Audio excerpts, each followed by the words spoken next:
30 जिलों की खबरों पर फटाफट अंदाज में। जवाहर नगर इलाके में दुष्कर्म के प्रयास मामले को लेकर पीड़िता 5 साल की मासूम का जेकेलोन अस्पताल में इलाज जारी है। कल देर रात बच्ची को सैटेलाइट अस्पताल से जेकेलोन अस्पताल में रेफर किया गया। जेकेलोन अस्पताल के अधीक्षक डॉक्टर आर.के. गुप्ता ने जानकारी दी कि फिलहाल बच्ची होश में है और बच्ची के जननांगों पर खरोच के निशान हैं।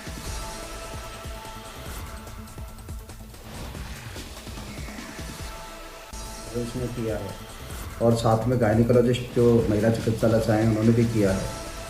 उनके अनुसार जो जननांग है उस पर हल्के से एब्रेजन्स हैं जिनमें से अभी कोई ब्लड नहीं आ रहा है। इसके घर वालों की कहे अनुसार कल शाम को 6-7 बजे इसके जननांगों से ब्लड आ रहा है।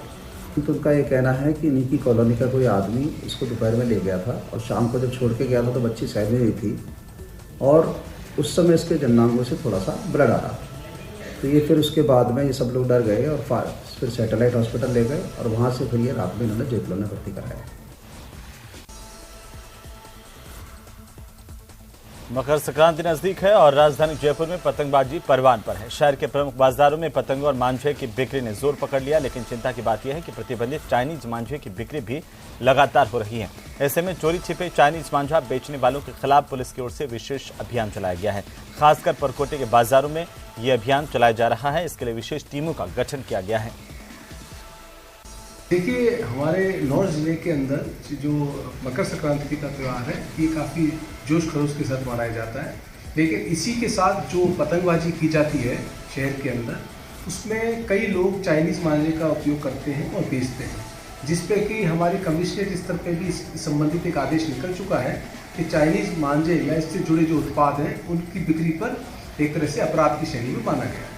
इसी को देखते हुए हम अब चूँकि आज 9 तारीख है तो अब से लेकर के और मकर संक्रांति तक हम ये रोज़ अभियान चलाएंगे, जिसमें कि हम ऐसी जो भी दुकान विक्रेता हैं जो कि चाइनीज़ मांझे को बेच रहे हैं उन सब दुकानों को हम अपनी टीमें भिजवाएंगे, चेक करवाएंगे। तो वहीं संयुक्त संविदा नर्सेज एसोसिएशन के आह्वान पर संविदा नर्सेज की ओर से स्वास्थ्य भवन पर प्रदर्शन किया गया। इस दौरान बड़ी संख्या में संविदा नर्सेज मौजूद रहीं। संविदा नर्सेज की ओर से नर्सिंग ऑफिसर भर्ती में 10, 20, 30 बोनस अंक देने और नर्सिंग ऑफिसर भर्ती के पदों में वृद्धि करने की मांग की गई है। संविदा नर्सेज की ओर से कहा गया कि चिकित्सा विभाग ने हाल ही में नर्सिंग ऑफिसर के लिए 1289 पदों पर भर्ती निकाली है, जबकि चिकित्सा विभाग की ओर से नर्सिंग ऑफिसर के बड़ी संख्या में पद रिक्त हैं।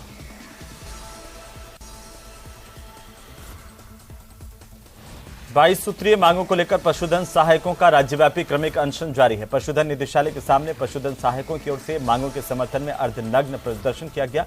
कर्मचारियों ने कहा कि जल्द लंबित मांगों का निस्तारण नहीं हुआ तो वे क्रमिक अनशन को तेज करेंगे।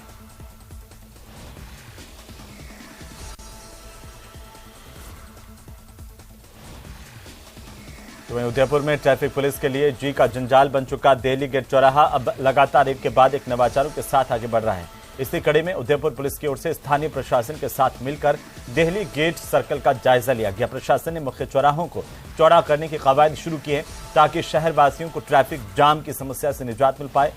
एएसपी चंद्र सिंह ठाकुर के नेतृत्व में शहर के सभी सर्कल पर बीच में आ रहे अवरोध और अतिक्रमण को हटाने को लेकर चर्चा की गई। साथ ही अधिकारियों को निर्देशित किया गया कि दुकानों के बाहर जहां जहां अतिक्रमण है उसे तुरंत हटाया जाए। उदयपुर शहर को जाम से मुक्ति दिलाने के लिए, पूरी तरह मुक्ति दिलाने के लिए जो हमारी पुलिस है बिल्कुल कृत संकल्प है और इसी दिशा में प्रयास करते हुए आज जो सारे कंसर्न स्टेक होल्डर्स हैं, दूसरे डिपार्टमेंट हैं, यूआईटी, नगर निगम, एवीवीएनएल और जो दूसरे संबंधित टेलीकॉम जो भी हैं विभाग, जो बॉटलनेक्स हैं सड़कों पर उनको हटाने के लिए, अवरोधों को हटाने के लिए आज हम सब इकट्ठा हुए थे। हमने पूरे शहर के जो मेजर चौराहों पर जो अवरोध हैं उनको चिन्हित किया है। अब उनको हटाया जाएगा। जो कंसर्न डिपार्टमेंट्स हैं, स्मार्ट सिटी, यूआईटी, नगर निगम, उनको हटाएगी। इधर अजमेर नगर निगम प्रशासन की ओर से व्यापारियों से वसूला जाने वाला यूजर चार्ज अब निगम के लिए गले की फांस बनता जा रहा है। व्यापारियों के भारी विरोध के बीच बीजेपी और कांग्रेस के पार्षदों ने इसका विरोध किया है। 12 जनवरी को होने वाली निगम की साधारण सभा की बैठक में हंगामा हो सकता है। लामबंद व्यापारी इसे लेकर अजमेर बंद भी करवा चुके हैं। व्यापारी कह रहे हैं कि वे यूजर चार्ज सफाई को लेकर के नहीं देंगे और इस समय कांग्रेस इसे बीजेपी की ओर से लागू किए जाने वाला प्रस्ताव बता रहा है। वहीं बीजेपी का यह दावा है कि इस तरह का कोई प्रस्ताव साधारण सभा में पारित ही नहीं हुआ। यूजर चार्ज सर कायदे से तो होना तो नहीं चाहिए। वैसे आज तक नगर निगम में कभी यूजर चार्ज मतलब व्यापारियों ने दिया नहीं सर। आज ठेले वाला जो सर दिन भर में 500 रुपये की मजदूरी नहीं करता और वो यदि 250 रुपये देगा इनको निगम को, तो मतलब वो अपना काम कैसे चलाएगा। सभी से यूज़र चार्ज लेने का जो निर्णय लिया है उसके लिए वैसे तो व्यापारी जितने भी हैं सब एक लामबंद हुए हैं कि भाई इस यूज़र चार्ज को नहीं देना चाहिए।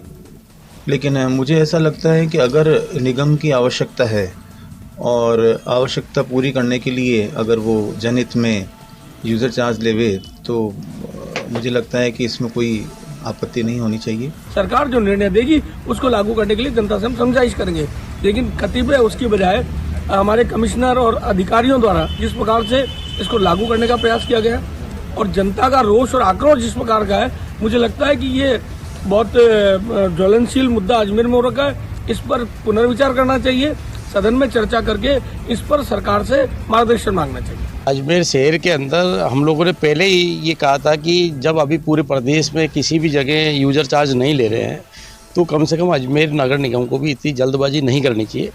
इसके अलावा जो आय अर्जित करने का नगर निगम जो है जनता से जुड़ा हुआ महकमा है और ये इसमें जो जन भावना और जन कल्याण के कार्य किए जाते हैं, सफाई हो, लाइट व्यवस्था हो, सड़क हो, ये कोई पैसा कमाने का जरिया नहीं है नगर निगम। उधर अलवर के भिवाड़ी में बसपा के प्रदेश महासचिव इमरान खान के घर और अन्य ठिकानों पर आईटी की रेड आज सुबह से जारी है। भिवाड़ी के जनता चौक पर स्थित कार्यालय पर भी आईटी की टीम की ओर से छापेमारी की गई है और कार्रवाई जारी है। बसपा नेता Imran Khan ECR builders firms के मालिक हैं। एनसीआर में उनका कई जगहों पर रियल एस्टेट का बिजनेस चल रहा है। इमरान तिजारा विधानसभा में कद्दावर मुस्लिम नेता माने जाते हैं। खान के घर के बाहर पुलिस का कड़ा पहरा इस वक्त लगा हुआ है। किसी भी व्यक्ति को अंदर और बाहर आने जाने नहीं दिया जा रहा है, ना ही किसी को आने जाने की अनुमति दी जा रही है।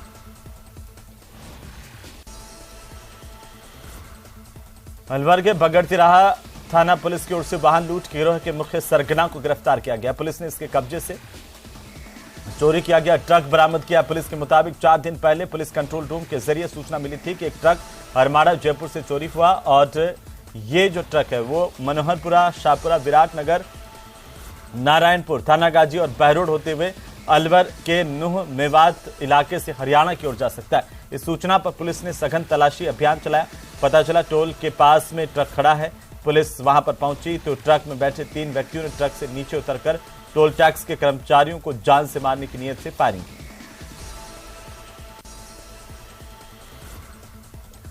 उधर अलवर सांसद बालकनाथ और डीएसपी बहरोड आनंद राव के बीच में जंग अब सियासी रूप ले चुकी है।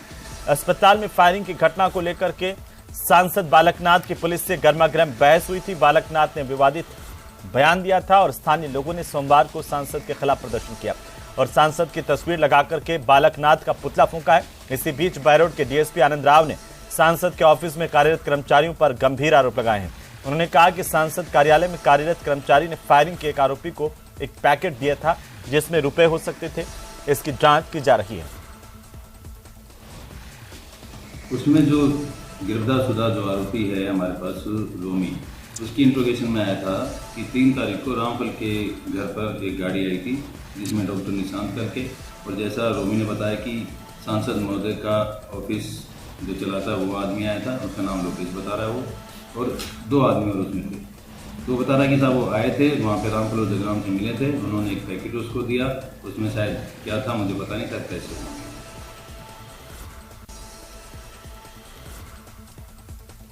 अलवर के रावली विहार थाना पुलिस की ओर से कार्रवाई करते हुए ये साइबर ठगी के आरोपी फारूक अहमद को गिरफ्तार किया गया। फारूक के पास में 25 एटीएम कार्ड बरामद किए गए। फारूक पर आरोप है 1 महीने में 2 करोड़ रुपए की ठगी की। गिरफ्तारी के बाद पुलिस ने आरोपी को कोर्ट में पेश किया और कोर्ट ने फारूक को 2 दिन के पुलिस रिमांड पर भेज दिया है। फारूक नाम के व्यक्ति को गिरफ्तार किया है। गोपालगढ़ भरतपुर का रहने वाला है और इसके साथी हैं जो साइबर ठगी में लिप्त हैं, जो नगर थाना क्षेत्र के रहने वाले हैं। और उनके द्वारा जो पैसा अकाउंट्स में डाला जाता है उनको यहाँ से ये कमीशन काट के और निकाल के देता है, जो करीब 15 दिन में 20-25 लाख रुपए लेके जा चुका है। ICICI बैंक मुंगस का है जो वहाँ से इसको पकड़ा है पैसे निकालते हुए। 1,40,000 रुपये नगद इससे मिले और 25 ATM कार्ड मिले और गिरफ्तार करके इसको, और उसके अलावा ATM के बारे में और अन्य वारदातों के बारे में जानकारी दी जा रही है। वहीं डूंगरपुर में जिला कलेक्टर लक्ष्मी नारायण मंत्री की पहल पर जिले में पालनहार योजना से वंचित बच्चों को जोड़ने के लिए विशेष अभियान की शुरुआत की गई है। यह अभियान 2 चरणों में क्रियान्वित किया जाएगा। अभियान के दौरान विद्यालयों, आंगनबाड़ी केंद्रों और मां बाड़ी केंद्रों पर अध्ययनरत बच्चों का सर्वे होगा। वहीं पात्र मिलने पर उन बच्चों के आवश्यक दस्तावेज बनवाते हुए उन्हें पालनहार योजना से जोड़ा जाएगा। डूंगरपुर जिले में वर्तमान में 11,500 लोगों के 17,300 बच्चे पालनहार योजना का लाभ ले रहे हैं। इसमें अनाथ, विधवाओं के बच्चे और दिव्यांगजन के बच्चे भी शामिल हैं। डूंगरपुर जिले की स्पेशल पॉक्सो कोर्ट ने एक नाबालिग का अपहरण कर उसके साथ मंदिर में रेप करने वाले दोषी को आजीवन कारावास की सजा सुनाई है। वहीं इस दोषी पर 1.5 लाख रुपए का जुर्माना भी लगाया गया। नाबालिग पीड़िता को जंगल में ले जाकर के कई बार इसने रेप किया और स्पेशल पॉक्सो कोर्ट के विशेष न्यायाधीश की ओर से मामले की सुनवाई पूरी की गई। सोमवार को अपना फैसला सुनाया गया और आरोपी को दोषी करार देते हुए विभिन्न धाराओं में दोषी करार दिया और दोषी को आजीवन कारावास की सजा सुनाई। वहीं 1,50,500 रुपए का जुर्माना भी इस पर कोर्ट ने लगाया है।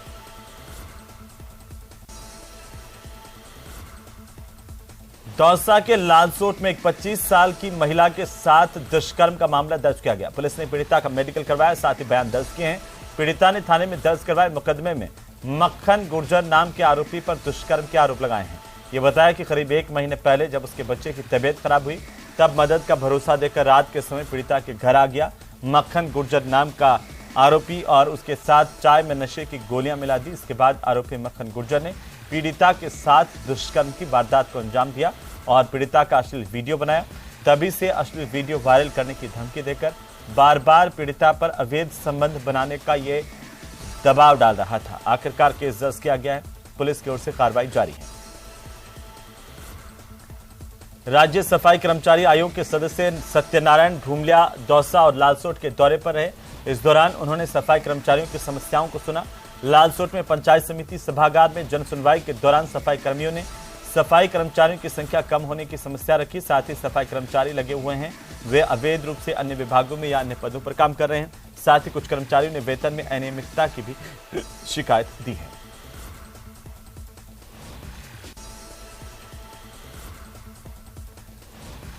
और वहीं आज पारंपरिक परिधान पहन करके महिलाएं चौथ व्रत के मौके पर मंदिरों में पूजा अर्चना करती हुई नजर आई। दरअसल संकट चतुर्थी आज है और आज के दिन ये कहा जाता है कि चौथ माता की पूजा का धर्म में विशेष स्थान है और ऐसे में महिलाएं अपने सुहाग की लंबी उम्र की कामना और संतान के बेहतर स्वास्थ्य के लिए संकट चतुर्थी का व्रत रखती हैं। इस चतुर्थी को तिल चतुर्थी भी कहते हैं और ऐसे में सुबह दौसा में महिलाएं स्नान करने के बाद पारंपरिक परिधानों में चौथ माता के मंदिरों में नजर आई। विशेष पूजा अर्चना का दौर चला।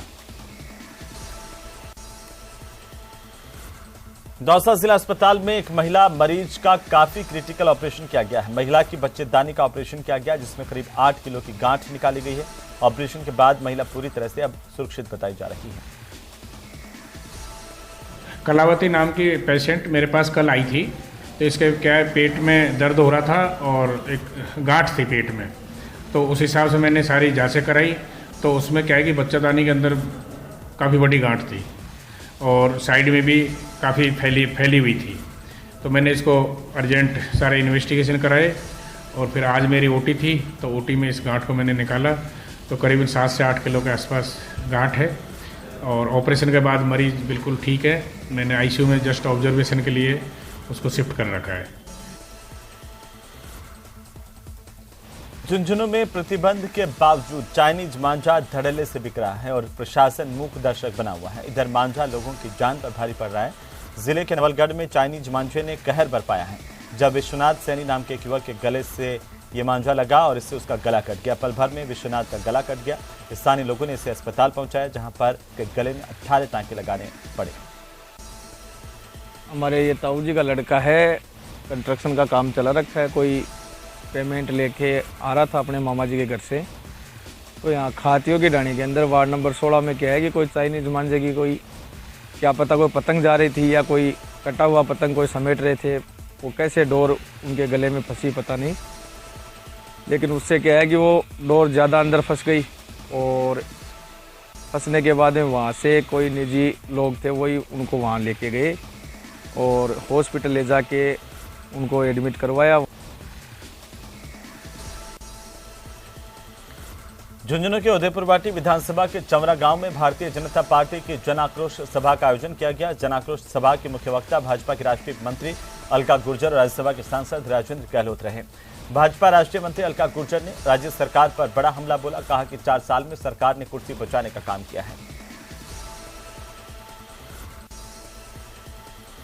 उधर टोंक में यज्ञ बालाजी मंदिर में पोस्ट बड़ा का आयोजन किया गया। इसे लेकर विवाद आखिर मंदिर की जमीन का सीमा ज्ञान करवाने के आश्वासन पर खत्म हुआ। वहीं पोस्ट बड़ा का आयोजन भी इस बार रद्द कर दिया गया। विप्र सेना के प्रदेश अध्यक्ष सुनील तिवारी और विप्र बोर्ड के सदस्य रवि जोशी टोंक पहुंचे। मौका स्थिति देखने के बाद पुजारी अनिल शर्मा को जूस पिला करके अनशन तुड़वाया। बिल्कुल 100% समस्या का हल तो निकलेगा ही निकलेगा। प्रशासन पहले अपना काम करे, क्योंकि हम कानून को मानने वाले लोग हैं। हम लोग ऐसे नहीं है कि हम कानून को तोड़ें। प्रशासन अपना काम करे, सीमा ज्ञान कराए, उसके बाद प्रशासन अगर जमीन दिलाएगा तो ठीक है, नहीं तो समाज को अपनी जमीन लेना आता है। हमने पहले कई जगह ली है। प्रशासन ने मुझे आश्वासन दिया है कि इसका दस्तावेजों के आधार पर सीमा ज्ञान करवा करके मंदिर की भूमि मंदिर को दिलवाई जाएगी और उनकी अगर कोई भूमि है तो वो उनको दिलवाई जाएगी। ये निर्णय मुझे स्वीकार है। उम्मीद नहीं, पूरा पक्का है कि सीमा ज्ञान के बाद पुजारी जी को मंदिर की ज़मीन मिलेगी और जो छात्रावास की ज़मीन है उनके पास रहेगी। ना कोई विवाद है, ये तो बात का बतंगड़ बनाया गया है। इनके साथ अभद्रता नहीं होती तो ये मामला ही नहीं होता। उधर टोंक के मालपुरा में अघोषित बिजली कटौती के विरोध में बीजेपी विधायक कार्यकर्ताओं के साथ सड़कों पर उतरे। विधायक कन्हैयालाल चौधरी के नेतृत्व में कार्यकर्ताओं ने जमकर नारेबाजी की और इसके बाद बीजेपी नेताओं ने मुख्यमंत्री के नाम एसडीएम को ज्ञापन सौंपा। प्रदर्शनकारियों की ओर से जल्द व्यवस्थाओं में सुधार नहीं किए जाने पर उग्र आंदोलन की चेतावनी दी गई है।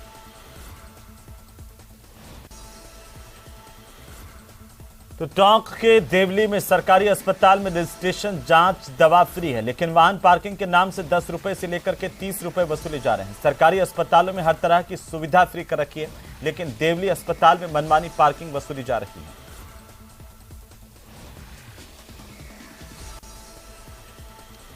बीकानेर के इंटरनेशनल बॉर्डर के पास 28 दिसंबर को बीएसएफ को मिली 2 किलो हेरोइन मामले को लेकर खाजवाला पुलिस ने एक आरोपी को गिरफ्तार किया। पुलिस के मुताबिक इस मामले में और भी आरोपियों की गिरफ्तारी हो सकती है। पुलिस के मुताबिक 2 किलो हेरोइन के मामले को लेकर बीएसएफ ने अज्ञात लोगों के खिलाफ मामला दर्ज करवाया था।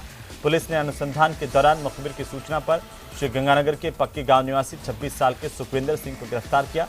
आरोपी से पूछताछ की जा रही है। गिरफ्तार आरोपी पर पहले भी 3 एनडीपीएस एक्ट के मामले दर्ज हैं।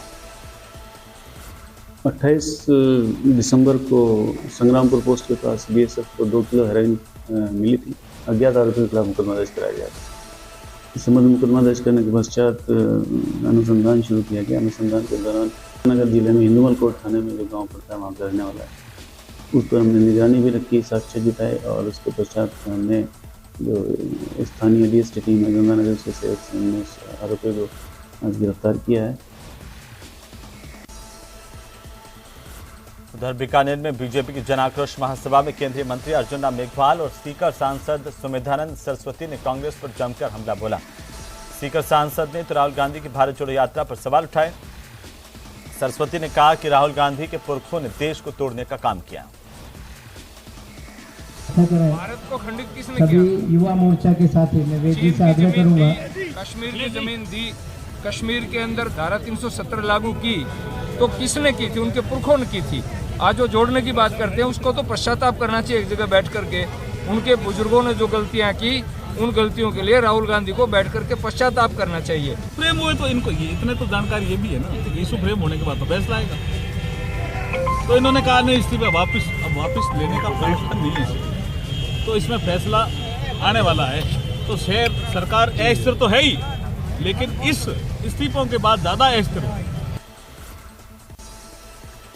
उधर झालावाड़ जिले में पिछले कई दिनों से कड़ाके की सर्दी में किसानों के लिए सिंचाई के लिए रात के वक्त जो है अब वो बिजली नहीं मिल पा रही। रात को बिजली आ रही है और दिन के वक्त बिजली नहीं मिलने से किसान परेशान है। बिजली सप्लाई और अघोषित बिजली कटौती के विरोध में भारतीय किसान संघ के पदाधिकारियों की ओर से किसानों के साथ झालावाड़ पहुंचकर शहर के जयपुर डिस्कॉम के अधीक्षण अभियंता कार्यालय पर धरना दिया गया और प्रदर्शन किया गया। साथ ही मांग की गई कि रात के बजाय दिन के वक्त में किसानों को सिंचाई के लिए बिजली दी जाए।